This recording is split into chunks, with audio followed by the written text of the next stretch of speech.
Building muscle isn't the hard part. Everything else is. When it comes to van life, or the lifestyle I'm doing right now, van life and bodybuilding, the workout is the easy part. The hard part is eating over 4,500 calories a day in this tiny little van, trying to store all that food, meal prepping it in parking lots, working on this van build in parking lots, working long hours in construction. Somehow I'm finding time to continue building this van up so I don't have to build it anymore and save me time. But there's a lot of difficult things with this lifestyle. In this video, I'm going to show you what it actually takes to build muscle while living in a camper van full time.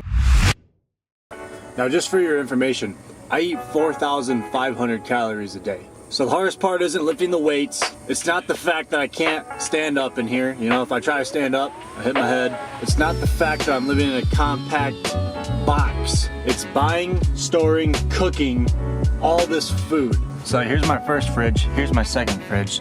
This one isn't strapped shut, so you can see that it's pretty jam-packed. I also have this pull-out pantry, and it's pretty empty right now, but on a regular occasion, I feel like I don't have enough storage. And you gotta think, I'm cooking my food every single day as well, so I gotta clean it in my mini sink, and I gotta cook it on my mini stove. And anytime I buy food, I gotta make sure I buy it in like the smallest portion possible. Like for example, I buy little tubs of Greek yogurt. I don't buy the big tubs or anything. I just get the tiniest little one that you can get, like the ones that are like 80 cents a pop. You gotta think, I can't go out to Costco and I can't just get a massive box of food. If I were to do that, that'd be the only food I'd be eating in here, if that was the case. And on top of me eating all this food, having these refrigerators is actually a really difficult part too, because these things gotta run all day, all night. Because look, I got my meal prep containers in here that I pre-cooked. So if my fridge dies and then my food gets too hot, then I gotta re-meal prep. I gotta re-meal prep all the food, I gotta re-cook everything. And it's difficult because these fridges, they were cheaper, don't get me wrong. But I'm starting to ask myself, were they really cheaper? Because I had to buy this console here in order to run my fridges. This is a 3,000 watt inverter charger. So most of the stuff in my van runs off of 12 volts, right? Like if you look under my bed, this is my 12 volt battery bank right there. But this console right here is essentially transferring it from 12 volts to 120 so I can power some 120 volt stuff. Like this right here, this is my breaker box for my 120 volt stuff. But I had to go through all this trouble just so I could have a fridge in my van. And starting to come to think of it, I probably wouldn't have needed this because this is really only powering my fridge. I mean, I do charge my laptop and stuff, but the biggest reason why I got this was for my fridge. Now, if I just went on and bought an expensive 12 volt fridge, I don't think I would need any of this stuff right here. Because this is my 12 volt breaker. This is the same kind of panel that you would see like in your basement or something, or in your apartment, your little control panel area that you never really touch unless a few trips. And my 12 volt breaker box can run this AC unit. It can run this fan. It can run these puck lights. A lot of stuff in this van is run off of 12 volts. And it's really difficult keeping my fridge running at all times because look here. I have an app that tells me about all my power right now. So right now, my solar panels are running and I'm getting 192 watts. My batteries are in it's an absorption mode, and then it says that it's at 100%. I still need to mess with the percentage on here because for some reason the percentage still drifts, and I don't know why, but as long as everything's working, then it's gonna be all right. But right now, I'm getting 7 amps from the sun right now. Off of 200 watts, I'm getting 6.47 amps right now because you gotta think, my fridge is running right now, my AC unit's running right now, I have my lights on, so it's not gonna be blasting like, you know, 20 amps right now. And there is a lot of times where I'm running all these components and I'm not even gaining any amps at all. Yeah, like right now I'm at 5.4. Right now it's like basically just trickling amperage into my battery bank, really. This is like not a lot. Anything over 10 would be considered like a good number, but most of the time I'm basically just trickling it like this. But the fridges are running 24/7 and that takes up battery power that I'm constantly using day and night. So if the sun's not out, then that's a bit of an issue because if I let my battery bank shut down, then I won't be able to cool my food. And my battery bank has gone very low a lot of times. Actually happened very recently where my inverter shut off because it's got a safety feature on it. If the battery bank gets too low, then the inverter shuts off.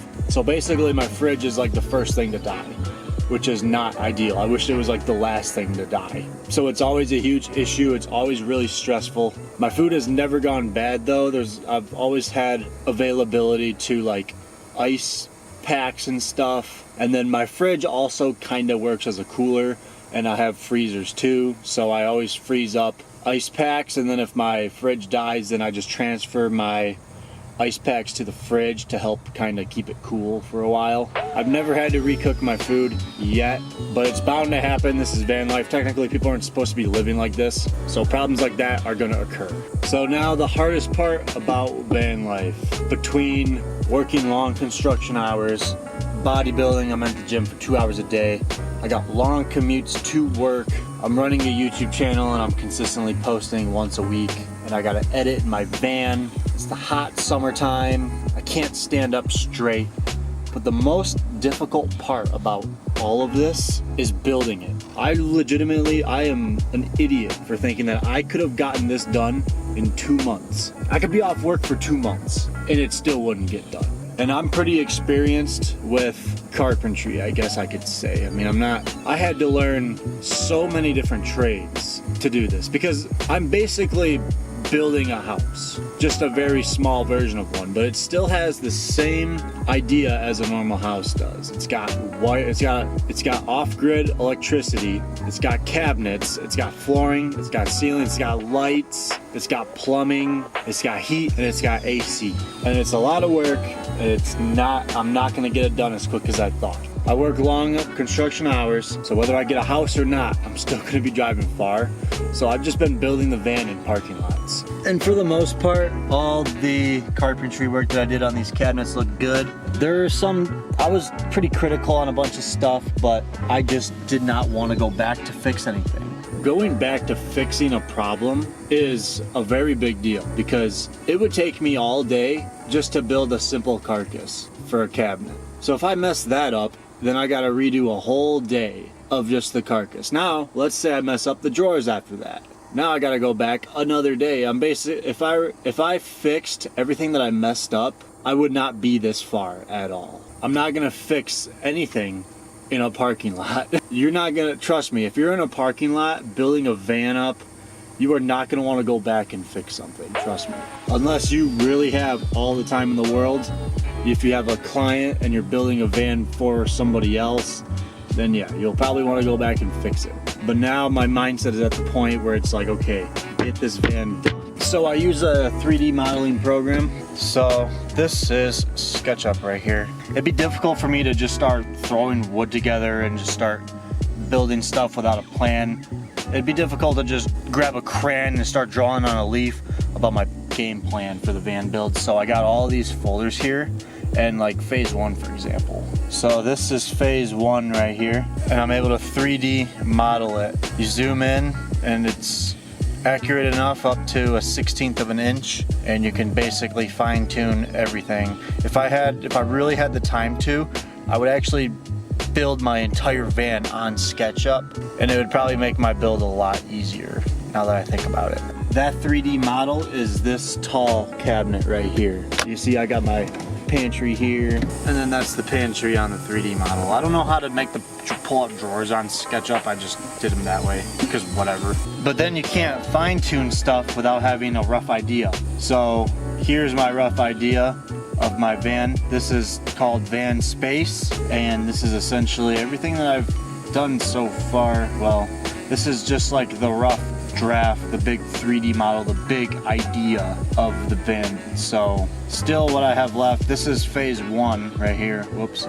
This left side here is like phase 1, but then I'm gonna be doing phase 2 and then 3 pretty soon. That's like my next big goal for the van build. This van build is not just like a, oh, get a few 2x4s, put a bed in the back of your van, and then shit in a bucket. No, this is not a shit in the bucket type of van. I literally got a toilet that I can use. So this van build is just a different ball game, and I wasn't realizing it, but it's too late for me to give up. And let me tell you something. The skills I've learned from this are gonna carry on with me for the rest of my life. So it may sound like I'm complaining a little bit. It may sound like I'm suffering a little bit living in this van. There's been nights where I had to sleep in the cold because I didn't want to waste time driving all the way back to somewhere warm and then lose sleep anyways because I have to drive all the way back. Behind all the suffering and stuff and the struggles, I'm getting so much experience from this. It's getting me mentally prepared for the challenges that I'm gonna have to face when I want to build my own off-grid house one day. So this is what we got so far. The van build isn't done yet. I still got some cabinets here I want to build. I still got a bunch of stuff planned, but I'm in a good spot in my van build. People are watching my YouTube videos more frequently, so it's pushing me to work even harder on the van build and stuff too. And I really do like this hustle. I really do like the fact that I can just get off of work and then just start editing all day while I'm eating my food. And then at the end of the day, I can just flop a bed out like that, and then I can just lay down and then I can just go to bed. Good night.